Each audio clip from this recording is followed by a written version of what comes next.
Well, here we are, we're kind of in the middle of this Living Well series, this Living Well campaign, and really this exploration of how it is that we can connect in a greater way to one another, to our community, to spirit, to ourselves.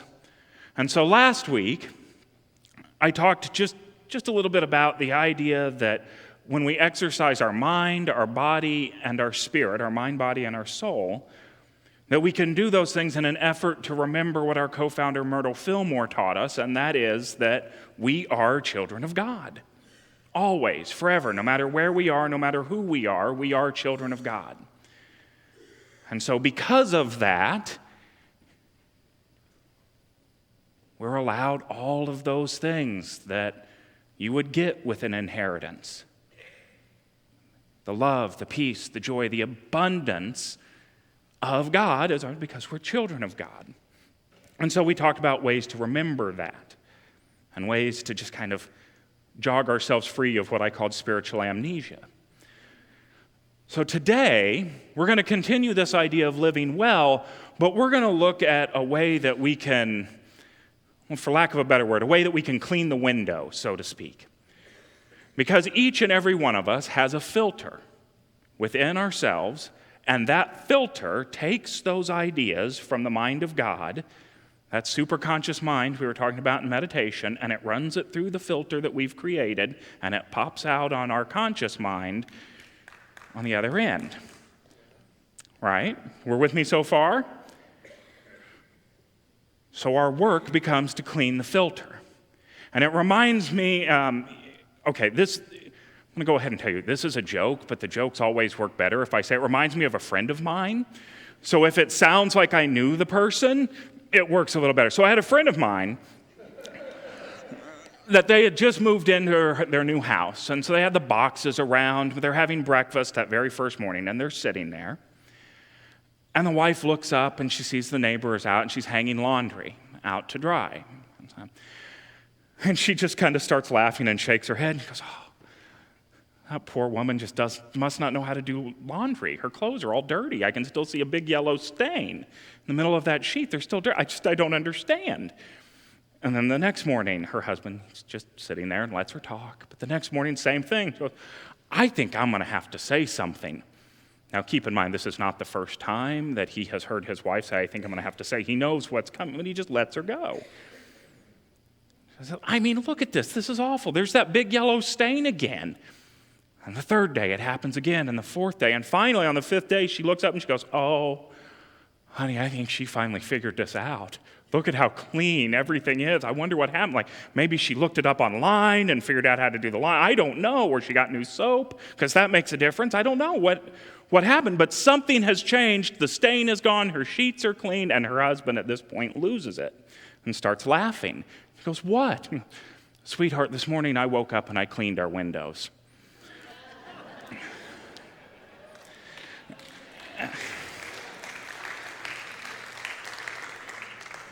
And this is what our subconscious does. Just like that dirty window, it filters those divine ideas from the mind of God through its dirty window with all of its past beliefs and allows them to pop up on the other side. So we'll go all the way back to kind of the beginning of this. Mr. Fillmore, our co-founder, Charles Fillmore, he taught that there were three phases to our mind, three phases of mind. Those three phases are the superconscious mind, the conscious mind, and then the subconscious mind. So that's the superconscious mind, and then the conscious mind, and then the subconscious mind. And in the superconscious mind, this is the level of divine ideas. This is the mind of God, the Christ consciousness.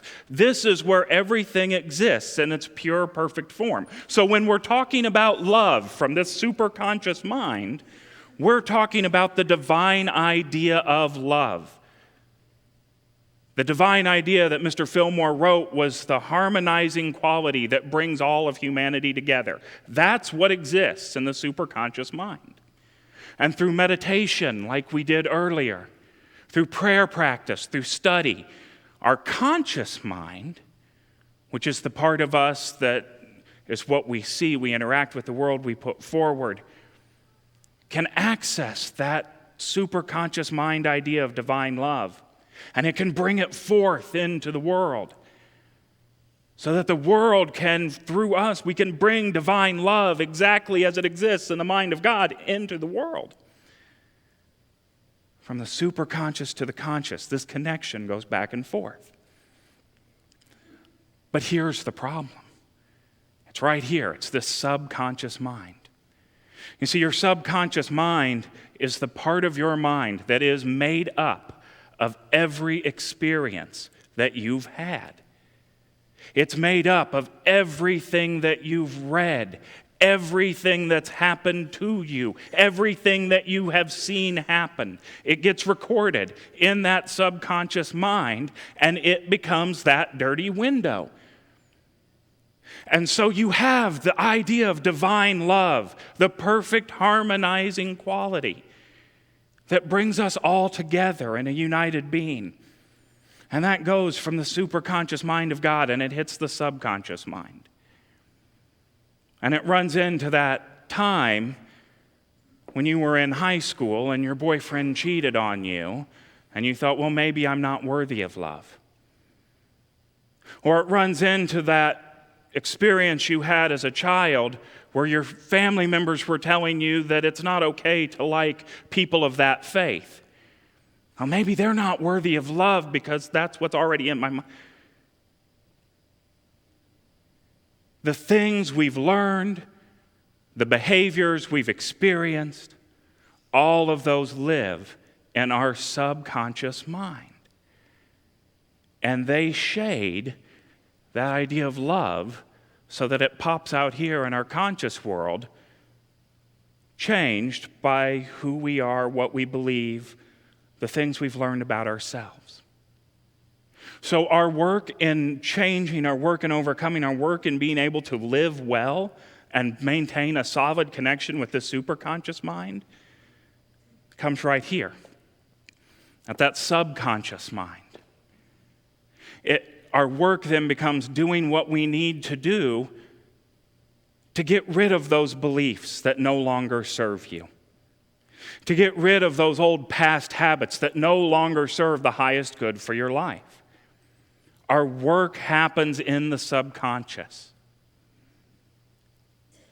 And so the more we can begin to work through those things, the more we can fully connect with the superconscious mind of God. It's kind of like, how many of you have ever seen the movie Men in Black? You know the flashy thing that he has, he can erase their memory and then tell them what they really saw. So you didn't really see aliens, you saw some bright lights and some swamp gas. The work with our subconscious mind would almost be like if you had one of those flashy things. Because you see, the way the subconscious mind works is if I could take my subconscious, remove it from my mind, and implant it in you, Keith, I would no longer be looking at Keith, I'd be looking at a mirror image of myself. I would be looking at somebody who's taking the filters from the mind of God and running them through the same processes that I'm using, who thinks like I do, believes like I do, and has had similar experiences. So if we want to change how we interact with God, if we want to live well, our work happens in the subconscious. And here's the fun thing about your mind and the way our brain works. Now, my caveat to this statement is that I am not a neurobiologist, but I've read about neurobiology. And in the early 90s, a team of Italian researchers discovered something that they called mirror neurons. Has anybody heard of mirror neurons before? Yeah. They're located in the prefrontal cortex, and I looked this up, it's right here. So right here you have these mirror neurons, and what these researchers discovered was they had a group of macaque monkeys, and they noticed that their neurons would light up when they threw something. And then what they noticed is those same monkeys, those neurons would light up if they watched somebody else throwing something. Just as if they were doing it themselves. How many of you have ever gone to see a movie, a sad movie, and started crying?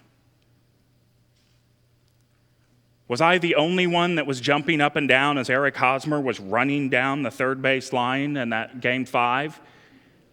No. And I know I'm not the only one that likes scary movies out here. How many of us have winced when something painful happens to that person in the movie? You're like, oh. Eyes and toenails, it's the worst. I'm like, ah. The reason your body has that response is because those mirror neurons in your brain are lighting up. Your brain sees that happen. Those mirror neurons start firing, and your body doesn't really know the difference between this is actually happening to me or I'm watching this happen. You have the same physiological response. Your brain thinks you were Eric Hosmer running down the third base line. Your brain thinks you are the one that's having those painful things done to you in the movie that's making you like that. It's behaving exactly the same way. Now, it's easy for us to think, oh, that's fine, and then it lights up, and that's kind of neat that our brain works that way, and then it goes away and nothing happens. Mr. Fillmore would disagree with you. This is from his book, Mysteries of Genesis, and Mysteries of Genesis is one of his metaphysical interpretations. This one, he does the entire book of Genesis. And this is in page 191. So he's talking about the beginning chapter of Genesis and the stories of Abraham for this metaphysical interpretation. But what Mr. Fillmore wrote is that when these ideals have done their work in the conscious realm of our mind, for the time being, they give way to other activities of the mind. While they sink back into the subconscious, there they take deep root and substance and continue their work, which is not apparent to the outer, conscious thinking part of the mind. They work out into the body consciousness in another incarnation, then aiding in raising the whole organism to a higher plane of expression. So these things that we see, these things that we witness, we don't just witness them and they go away. They take root in our subconscious, and they stay there. And the next time something similar happens, that old tape plays back. And it repeats what we had. Scientists actually believe this was a survival mechanism that was ingrained in us back from the Paleo-Neolithic early days when you had to go out hunting and you were worried there might be a saber-toothed tiger in the bench or in the beach.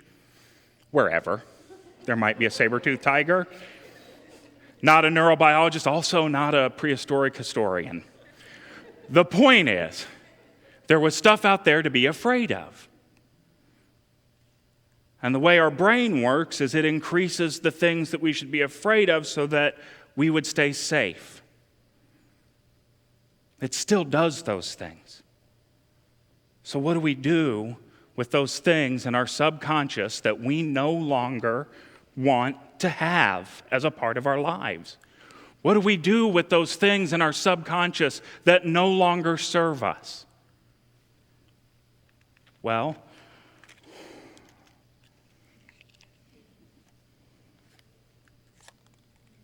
if I could get you all to look right here, and live streamers, you might have to get like right up to the screen for this to work, but and now know that you are whole and perfect. Know that you are beloved exactly as you are. Know that no matter where you are or what you are doing, you are forever connected to the purest presence of love, peace, and joy. I wish it was that easy. I wish I could just flashy thing all of us and get us to all know that truth. But thankfully, there is work we can do. And a lot of times, you'll hear these steps like, well, it's time to go into prayer. The step for dealing with our subconscious, yes, prayer is involved, but I have always had greater success when I've been able to just observe how I interact with the world. So if you're in a store and somebody says something that kind of like, you just feel that little like, oh, that didn't feel right, pay attention to that. That's your subconscious saying, hey, something pushed this button here.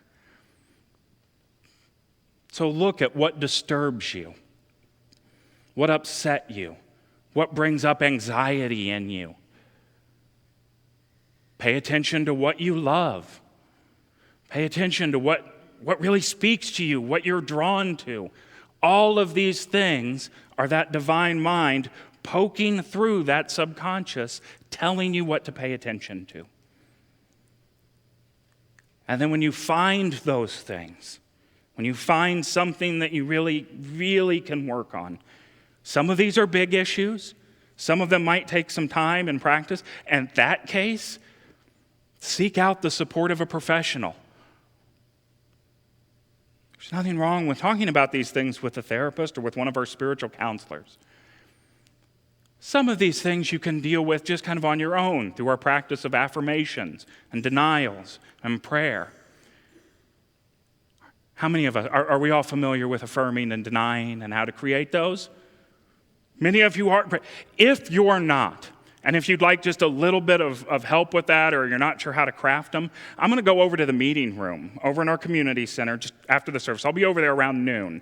We were supposed to have a workshop today. Obviously, we're not. But I'll be more than happy to stand there and we can talk through how you create an affirmation, how you create a denial, how you word those things, how you speak those things.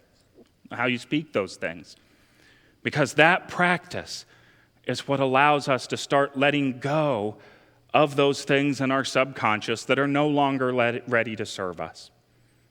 It lets go of those past beliefs that we used to have that get in the way of the truth of what we are.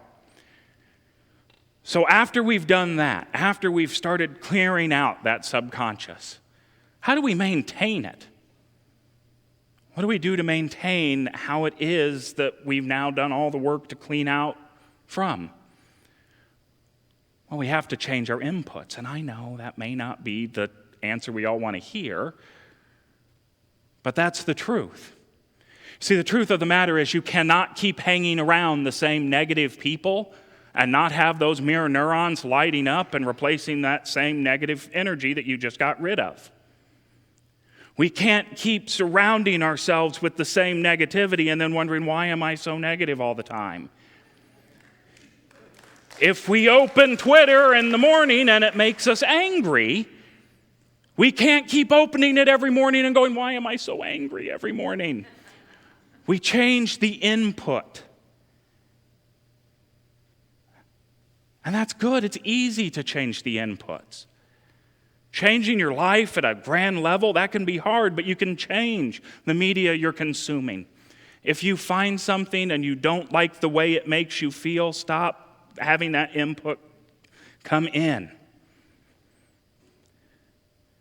Because you see, the truth of the matter is, you are a sponge rolling around, picking up everything that you roll over. You're absorbing it all. The conscious messages, the unconscious messages, they're all just going right into that subconscious. You're kind of like a chameleon. You walk into a situation and your colors can change to match the situation that you're in. The difference is when you leave, the colors don't just go away. They stain. They stay there. They're a part of your subconscious. It's like you're walking around with a little recorder running, always on record, whether you know it or not. The red light's always flashing. And it's picking up everything you say, everything you hear, everything you see, everything that you hear the newscasters say in the background.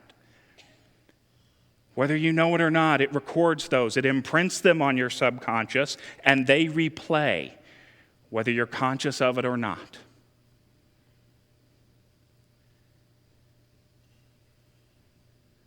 Our subconscious informs how we interact with the world. It informs how we view God. It informs how we view our neighbor. If we want to change our lives, we have to change our subconscious. If we want to live well and fully experience all that life has to offer, we begin that process by looking within and looking at what it is that needs to change within us so that we can more fully allow the good of God to flow from the superconscious mind through our subconscious into our conscious world. It's easy to look around and go, what is blocking my good? It's your subconscious. Look at what you're holding on to in that subconscious that's informing how you believe and what you believe. Because if you can change that, you can change your world. And if worse comes to worse, I do have my flashy thing. Right. But in the meantime, affirm, deny, pray, and allow your community to be your support, because we're all in this together. God bless you all.